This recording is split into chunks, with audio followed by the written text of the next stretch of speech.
চাল, ডাল, তেল, নুন, এই যে ঊর্ধ্বগতির বাজার, এই বাজারে বিকল্প খাদ্য অনুসন্ধান একান্তই প্রয়োজন ছিল। আর এই বিকল্প খাদ্য উৎপাদনের ক্ষেত্রে বা রেসিপি তৈরি করার ক্ষেত্রে আমাদের সাবেক প্রধানমন্ত্রী শেখ হাসিনা ছিলেন এক নাম্বার। আহা! বেগুনের বিকল্প হিসেবে কি সুন্দর তিনি আমাদের পেঁয়াজু ভাইজা খাওয়াইছেন। কাঁঠাল দিয়ে খাইছিলাম আমরা বার্গার। উহ! মিস করি।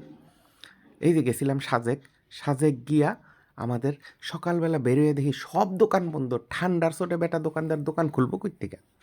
আর জিনিসপত্রের দাম তো আছেই বাড়তি। এক্কেবারে গরম পানির মতন টকবক টকবক করে জিনিসপত্রের দাম ফুটতেছে।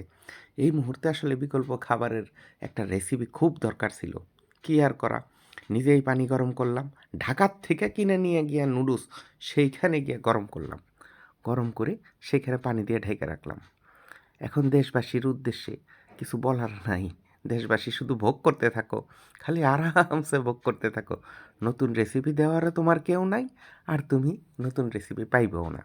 অন্যদিকে বিশ্বব্যাংকের ফর্মুলা মাইনা আমাদের হিউজ গভর্নমেন্ট সুন্দর করে ভ্যাট আর ট্যাক্স সমানে বাড়াইয়া যাইতেছে, আর সব কিছুর দাম আস্তে আস্তে হু হু হু করে বাইরে চলতেছে। থাকো নতুন গভর্নমেন্ট নিয়ে, নির্বাচিত গভর্নমেন্ট না আসা পর্যন্ত এইভাবেই বাড়তেই থাকবে সব কিছু।